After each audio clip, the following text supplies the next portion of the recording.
Welcome to Kaushik স্যারের class. শারদীয়া Durga Puja আগত, সেই কারণে সবাইকে প্রথমেই কৌশিক স্যারের ক্লাসের পক্ষ থেকে অসংখ্য অসংখ্য শুভেচ্ছা, শারদ শুভেচ্ছা।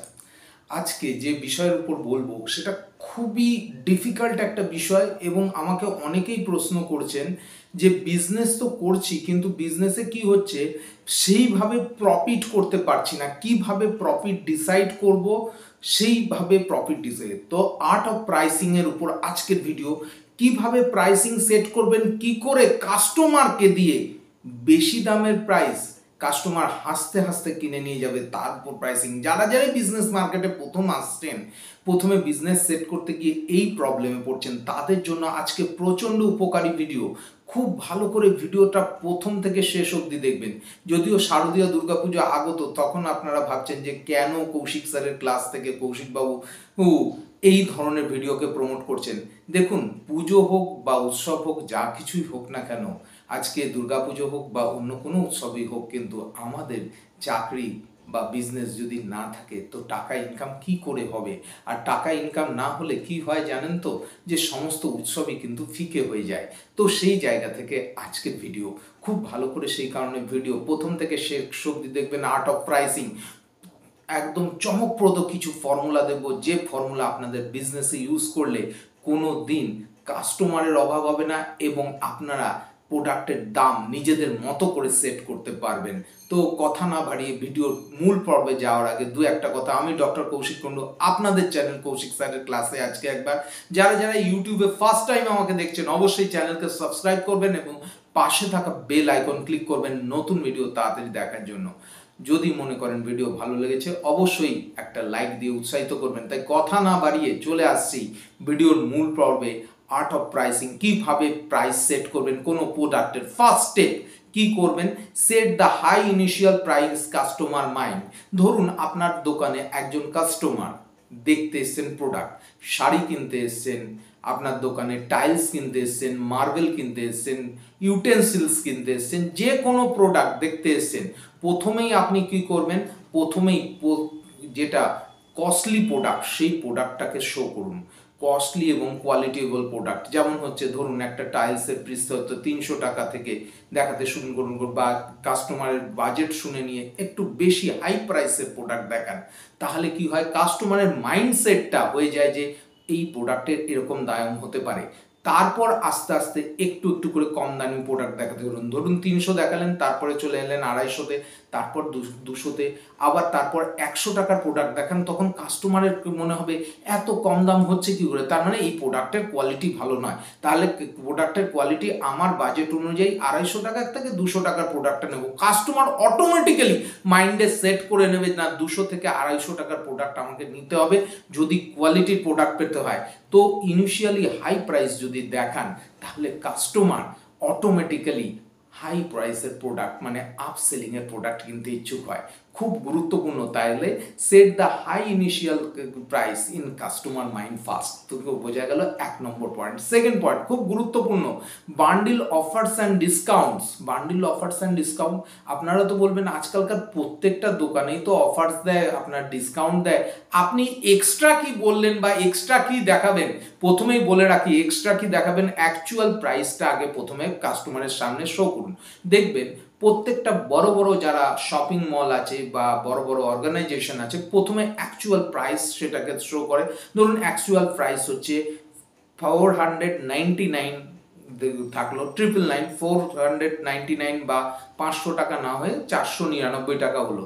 এখন অ্যাকচুয়াল প্রাইস কি হয়েছে, পুজোর মার্কেটে হয়তো আপনি 399-এ দিচ্ছেন, মানে 100 টাকা যে লেস হয়ে গেছে এটাকে পরে বলুন, আগে অ্যাকচুয়াল প্রাইস বলুন। অটোমেটিক্যালি কাস্টমারের মাইন্ড সেট আপ যে আগে তো 100 টাকা বেশি দাম ছিল, এখন 100 টাকা কম দাম হয়ে গেছে, সুতরাং এই প্রোডাক্টটাকে কিনতে হবে।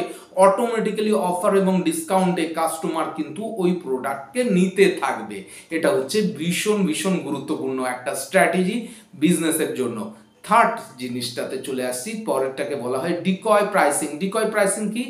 Better of price dealing. Better price dealing কেন? আপনার ধরুন কোনো কম্পিটিটরের একটা প্রোডাক্ট জোগাড় করলেন এবং তাকে দেখা গেল যে কি কি ফিচার্স আছে, আপনি ধরুন দেখলেন 5টা ফিচার্স আছে, আপনার প্রোডাক্টে আপনি কি করলেন 7টা 8টা 9টা ফিচার্স এক্সট্রা অ্যাড করে দিলেন। কেন?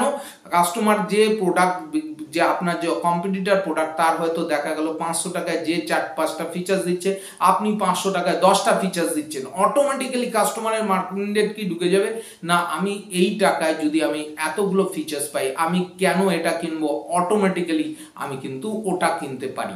তাহলে অটোমেটিক্যালি দেখবেন আপনার ওই পুরনো প্রোডাক্ট থেকে বা আপনার কম্পিটিটরের প্রোডাক্ট ছেড়ে আপনার কিন্তু নিউ প্রোডাক্ট কাস্টমার কিন্তু গ্রহণ করবে। এটাকে ডিকয় প্রাইসিং বলে থাকে, যে বেটার ডিল অফ প্রাইসিং। এটা হচ্ছে গুরুত্বপূর্ণ। এটা ছিল 3 নম্বর স্টেপ। বুঝতে পারছেন তাহলে কিভাবে প্রাইসটা আপনি সেট করে দিচ্ছেন। চলে আসছি 4র্থ নম্বর পয়েন্ট, ভীষণ ভীষণ গুরুত্বপূর্ণ, ইউজ অ্যাঙ্কারিং নেগোসিয়েশন। এই যে অ্যাঙ্কারিং স্ট্র্যাটেজির মধ্যে আমরা যাচ্ছি, অ্যাঙ্কারিং নেগোসিয়েশন জিনিসটা কি? ধরুন আপনি যে কোনো মার্কেটে গেলেন, ধরুন আমাদের ওয়েস্ট বেঙ্গলে নিউ মার্কেট আছে, আমাদের ওয়েস্ট বেঙ্গলে যেমন হুগলি ডিস্ট্রিক্টে শ্রীরামপুর আছে। আপনি এখানে গিয়ে দেখবেন প্রচুর ড্রেস বা প্রচুর পোশাক এখন পুজোর টাইমে বিক্রি হচ্ছে। এখানে নেগোসিয়েশন প্রাইস কি? আপনি যদি দোকানদারের কাছ থেকে, সেলারের কাছ থেকে দাম জিজ্ঞাসা করেন, দেখবেন কোনো শার্ট বলুন, কোনো প্যান্ট বলুন, বা কোনো রকম লেডিস গার্মেন্টস বলুন, বাচ্চাদের গার্মেন্টস বলুন, সেক্ষেত্রে তারা কি করবে, দামটাকে চড়িয়ে 1000, 2000, 3000 অবধি বলে দেবে। এইবার বলে দেওয়াতে আপনি যদি একদম নর্মাল লোক হন, তাহলে 1000-এর কোনো প্রোডাক্ট আপনি 800 টাকা বলবেন কি 700 টাকা বলবেন, খুব কম হলে 600 থেকে 500 টাকা বলবেন। কিন্তু যদি আপনি নেগোসিয়েশন করেন, ধরুন 1000-এর প্রোডাক্ট আপনি 200 টাকা থেকে শুরু করলেন, তাহলে কি হলো, সেই নেগোসিয়েশনটা না 200-তে দেবেন না, না 400 দিতে হবে, অটোমেটিক্যালি কিন্তু দোকানদাররা সেই প্রাইসে নেমে আসে। তো এটাকে বলা হয় অ্যাঙ্কারিং প্রাইসিং স্ট্র্যাটেজি। খুব ভালো করে বোঝার চেষ্টা করুন, আপনি নেগোসিয়েশন করুন। আমাদের স্কুল কলেজে একটা প্রধান অসুবিধা থাকে যে আমাদের নেগোসিয়েশন কি করে করতে হয় সেটা শেখানো হয় না। আমার তো মনে হয় জীবনে প্রথম জিনিস যেটা শেখা দরকার সেটা হচ্ছে নেগোসিয়েশন। কারণ কি, this is very much important. আপনার লাইফে যে কোনো স্টেপে গিয়ে নেগোসিয়েশন ব্যাপার আসে, কতটা আপনি ছাড়ছেন, কতটা আপনার অপোনেন্ট ছাড়ছেন। আপনি জীবনে লাইফে পড়াশোনার ক্ষেত্রে বলুন, চাকরির ক্ষেত্রে বলুন, স্যালারি অ্যাডজাস্টমেন্টে বলুন, প্রফিটে বলুন, আপনি ইনকেস আপনার ম্যারেজে বলুন, ওয়াইফের সাথে কতটা নেগোসিয়েশনে যাবেন, সেটাও কিন্তু নেগোসিয়েশনের মাধ্যমে হয়ে থাকে। চলে আসছি 5th পয়েন্ট, খুব গুরুত্বপূর্ণ, বা create value of anchoring to competitor price. Create value to anchoring competitor price কি? আপনার কে কম্পিটিটর আছে, দেখুন পরিষ্কার কথা, আজকালকার দিনে red ocean marketing, blue ocean তো আজকাল খুব কম হয়, কিন্তু রেড ওশান মার্কেটিং, আপনি আছেন, আপনার সাথে হয়তো 100টা কম্পিটিটর আছে, তো আপনার যে নিয়ারেস্ট মানে কি বলবো চিপেস্ট কম্পিটিটর তাকে নিন, নেওয়ার ফলে তার প্রাইসিংটাকে দেখুন, তিনি হয়তো 2000 টাকায় 10টা দিয়েছে, আপনি কোথার থেকে সেই 10টা প্রাইসিং এর ফিচার্সকে দেখে আপনি কোথা থেকে হোক আরো এদিক ওদিক থেকে জোগাড় করে হোক আপনার ফিচার এক্সট্রা করে 15টা থেকে 16টা ফিচার্স বানিয়ে দিন, ও 2000 টাকায় দিলে আপনি 1800 বা 1900 টাকায় সেই প্রোডাক্টটা দিন। অটোমেটিক্যালি কাস্টমার কি করবে, আরে আমি এত বেশি ফিচার্স পাচ্ছি, প্লাস হচ্ছে দামও 100 টাকা কম আছে, automatically customer rush into this concept. বোঝা গেল, automatically rush into the product, আপনার প্রোডাক্ট অটোমেটিক্যালি বিক্রি হয়ে যাবে। সেই কারণে প্রাইসিং স্ট্র্যাটেজি বা আর্ট অফ প্রাইসিং আজকালকার দিনে গুরুত্বপূর্ণ।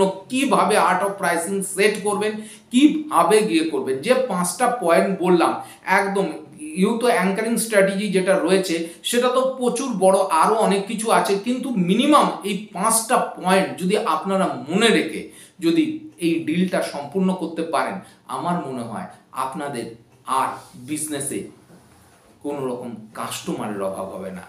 কেমন লাগলো আজকের ভিডিও অবশ্যই আমাদের ডেসক্রিপশন বক্সে লিখে জানাবেন। আর কি কি ধরনের ভিডিও দেখতে চাইছেন অবশ্যই ডেসক্রিপশন বক্সে লিখে জানান, আমরা সেই অনুযায়ী ভিডিও তৈরি করে আপনাদের সামনে নিয়ে আসবো। খুব ভালো থাকুন, আপনাদের দুর্গাপুজো খুব ভালো থাকুন, এই কাটুক, এই শুভকামনা নিয়ে আজকের ভিডিওতে শেষ করছি। দেখা হচ্ছে পরবর্তী আরেকটা ইন্টারেস্টিং ভিডিওতে। খুব ভালো থাকবেন, নমস্কার।